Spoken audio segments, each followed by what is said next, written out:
What's up everybody? My name is Cody with Chasing Roost, and today I want to show you my chain.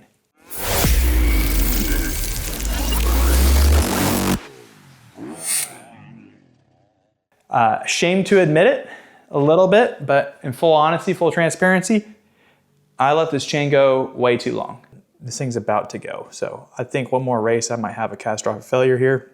We'll also change my front sprocket. The rear sprocket, I literally just changed this one, but I'll show you how to do that on my spare wheel in preparation for the next race I've got coming up. But let's get into it. The first thing I'm gonna do is actually loosen the bolt for the front sprocket. That may seem out of order. You may think, oh, I need to take my chain off first. But having the chain on can help you get a little extra leverage on there if you need to hold the wheel or hold the back brake down while you're breaking that loose. You take the bolt off of the chain guard here. I have a little bit more space. So I'm gonna put it in gear, let that settle in. Some folks will just use an impact, that's fine. Now I'm just gonna put that back into neutral and I'll come back and get this later. The next thing I'm gonna do is find my master link, which is right here. I like to do this part with it over the sprocket because the sprocket gives it something solid to sit on. And I'll just kind of shift it back into gear and just go it holds itself a little bit better. There's multiple ways to get the master link off. There's special pliers just for this. Usually I'll just take a flat blade screwdriver, set it right in behind there, and just hit the back of it with my hand. It pops it right off. That thing is clapped out and use that thing to shave with. That's shameful, Cody. What are you doing giving people tips when your chain looks like that? Now we got to take this plate off of here. Usually what I find I have to do is kind of gently pry on this side, go to each side and kind of work my way back through it. This can be bad on some of your screwdrivers to try to do this, so take that under caution. With the master link removed, I can remove the chain. I'll just click it back into neutral, and I can just pull that chain right out. Now the KTMs, they use this washer that's kind of convex. That way it holds some tension on that. Always use Loctite when you're putting these guys on. Now, some of your other bikes, your Japanese bikes and some of the other brands out there, they'll use a washer that has more of an ear on it that you will bend up. You just need to bend that washer down flat before you try to take that bolt out. New one over here, old one over here, obviously. But these teeth look the same on both sides, look great. This one is definitely worn out, time to replace that. Generally, whenever you do change in sprockets, it's the best practice to replace everything at once. So you're doing your front sprocket, your rear sprocket, and your chain all at the same time because they do all kind of wear together and things can tend to wear out a little bit faster if you mix match.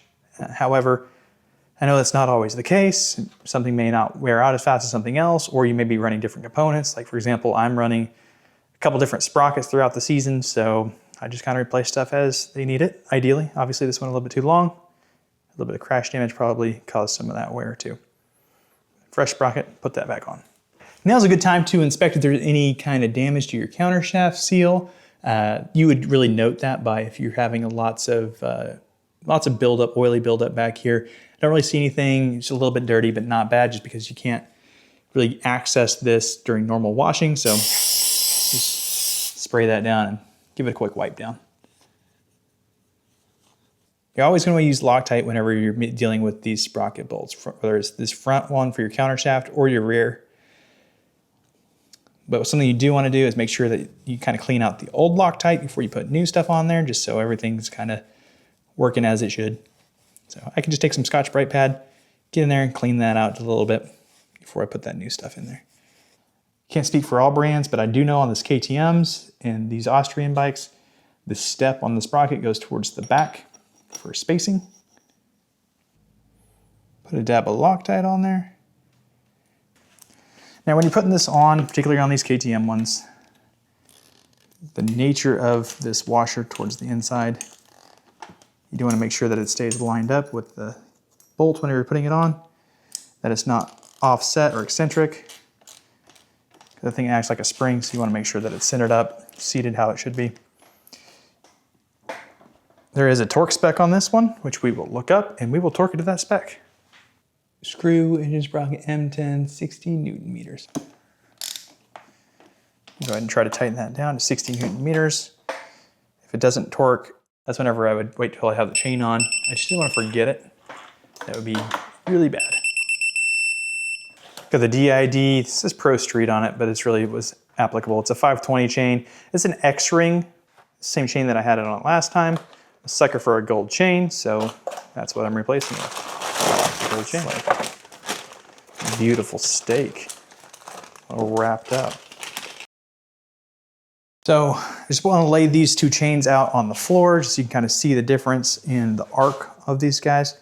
So the one on top is the old chain, the one on bottom is the new chain. Now both these chains are laying flat. That's just how much they can actually flex. So you can see the chain on top, it's a little more wore out. It's not the worst I've ever seen, but it could certainly be better. So good thing we were replacing it. So now we need to take the new chain and find the length that we need it for this application. So we just feed it through here. Sometimes we can roll that sprocket to help it kind of get around that bend and back, down. Make sure you're on the right side of your chain guides. Feed it through that chain guide. There's several different schools of thought on how you want to adjust your chain or start out with it. A lot of riders like it as far back as possible because it makes the bike a little more stable. Some riders like it a little shorter because it makes the bike turn a little bit faster. So woods guys maybe sometimes like a little bit closer. Also, new chains do tend to stretch. So I want to make sure that I have room to adjust it back as it stretches a little bit. That's just my thoughts. Love to know what yours are. But I definitely recommend not going too far towards the back, being a little bit further towards the front so that way you have room to adjust it back as your chain does break in. I do have this little block here, which gets me to spec. I know that I'm going to be way too tight the way that sits. However, I do have plenty of adjustment forward to get that into spec. The next thing I want to look at right here is how this is going to fall on taking a link out. What you need to make sure is that you cut basically to where you have an inside with an inside. You don't want to cut a half out of there and then you'll be up a creek. You can kind of see the outer one's gold on this one, the inner one's just regular steel color. You want to make sure that you're cutting a length that's going to make it to where you have one of these inners exposed so that you can put your master link through it. So I'm going to mark the one I want to take out. It's going to be this one right here, so I don't take the wrong pin off. Been there, done that, not a great time. I'm also just going to grind this one off too. Some of these are harder to get off with chain breakers than other ones. Regardless, I think it's best practice to try to grind that off before you start using a chain breaker. Helps you to keep from breaking your chain tool. Just taking that top part where it's been kind of stamped over, which holds it on normally. Taking that, and then now I can use my tool to press that out. This is my chain breaker tool. So it kind of spreads out a little bit to clamp around the outside of the chain. Then it just uses a pin on the chain tool to push this pin through the plates and out the other side. As I said, just kind of rotating between the front pin and the back pin, just kind of using it to push it through.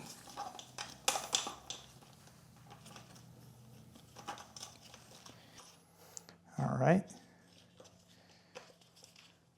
Back it back out.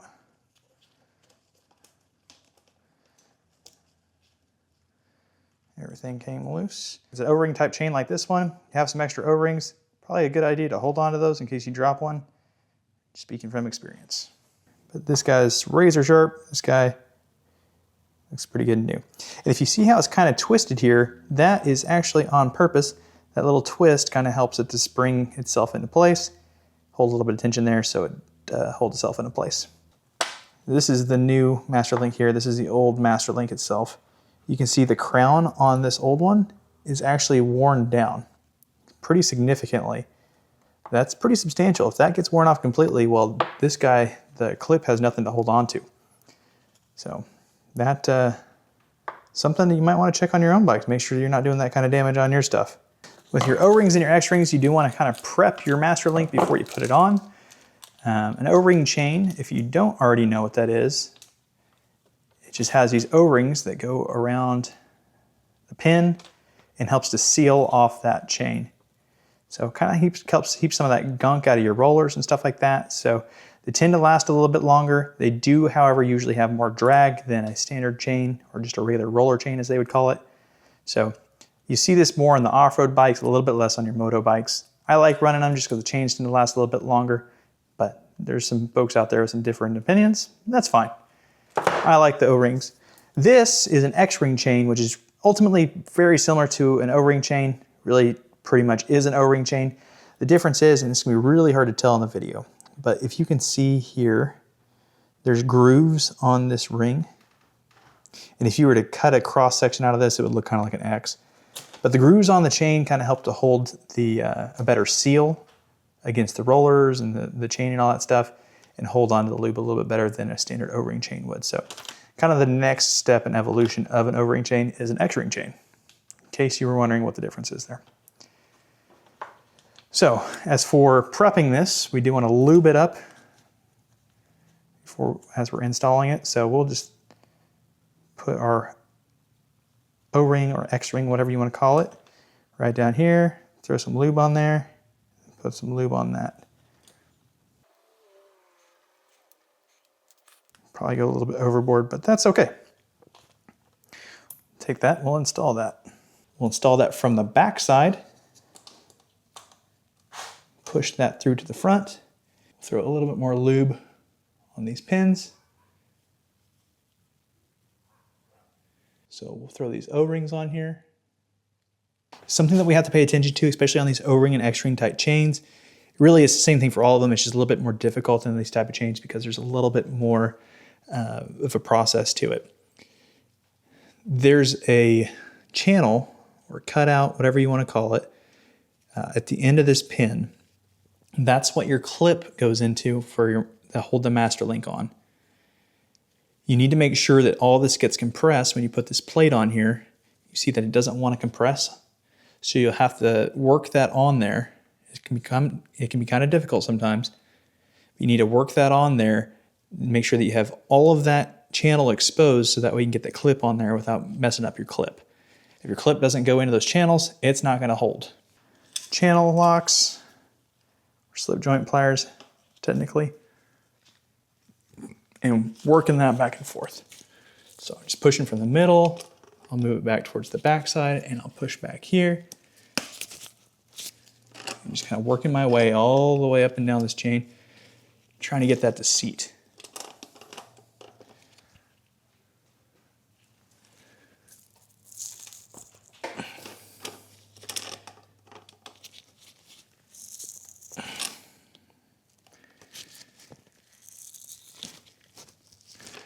You can tell if you've gone in far enough if you can take your clip and you can put it into that gap and it sits in there.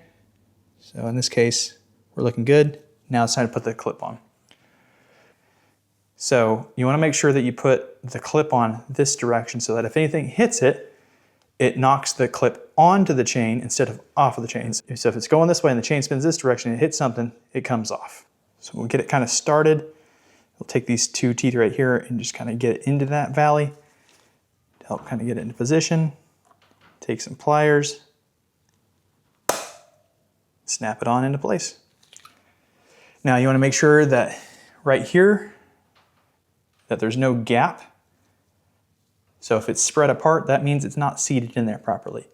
This guy right here is seated in perfectly. There's no gap, it's not spread out. Part of this isn't hanging off of here. This looks great. We will want to make sure that we adjust our chain slack. This is too tight. I know it kind of looks kind of right. I've got 3 fingers, it's not right. I've got a whole video about that.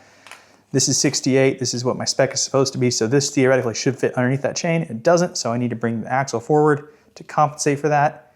Not a big deal, but if you want to see more about how to do that, I've got a whole video about it, link to it in the description. Now for showing you how to swap out your rear sprocket. Hopefully the last time your sprockets were changed, someone used Loctite on that, and hopefully red Loctite. A little bit of heat will soften that up. You can either use a torch like this, or you can certainly use a heat gun. Really about anything like that that can add some heat to that. Doesn't take a lot to heat that up. I do prefer to at least break them loose by hand, and then I may use a impact or something like that to finish it off. So when I'm doing this, I'm trying to use the wrench to be the one that actually does the work and not the bolt itself. Depending on what model you have, these ones are Torx, so they're actually not too bad about rounding out, but sometimes it's maybe an Allen or something like that, a little bit more difficult to keep those from rounding out. So when I'm doing this, I am trying to deal with pressure from the backside. At least to break it loose, and then I'll move on to the next one.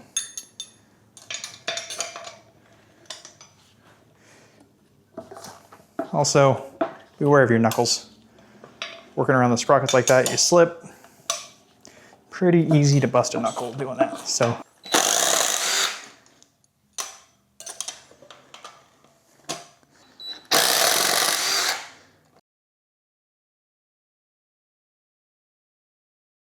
something I like to do just to prep my hardware, take a little bit of Scotch-Brite to it, take some of the old Loctite off. So you can do that kind of easy. Just put it in your drill and a few times like that.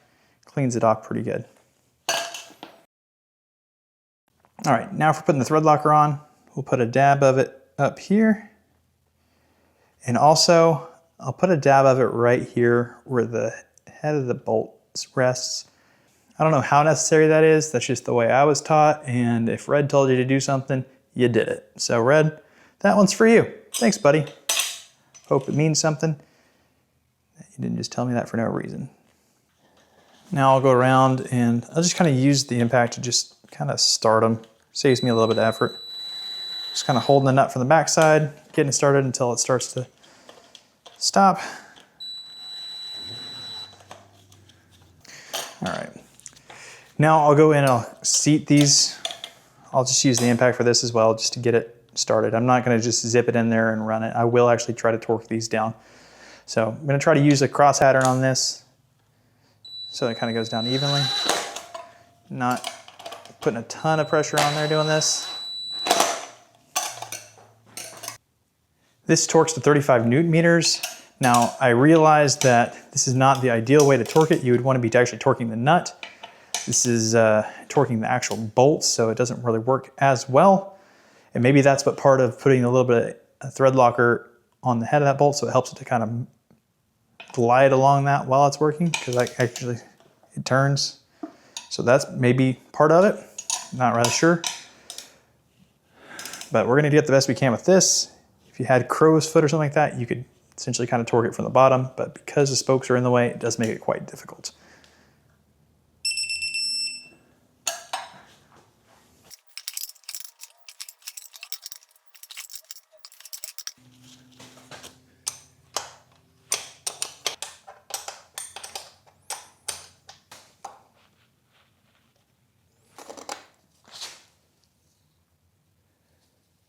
Thanks to the guys at 405 Mods for printing up these blocks to the right spec. 68 millimeters, gets me perfect every time. If you want to see a full video of how I get this perfect using calipers and the whole method around it, I do have a video for that. I'll link it down in the description below. If you've had your rear wheel off, make sure that you go back in and push your pedal back down. You don't want to end up going to the first corner without brakes. Just go back in, make sure everything is double checked and torqued. Keep an eye on your chain. It'll stretch out some as it's new and wears in, and then it'll go for quite a while without stretching much and then more towards the end. So kind of keep an eye on it, especially for those first few rides, and then adjust it accordingly. Thank you for watching the video. If you found it helpful, remember to hit like, subscribe, hit the bell so you get notifications whenever I had a new video out. Thanks for watching. Keep chasing Roost.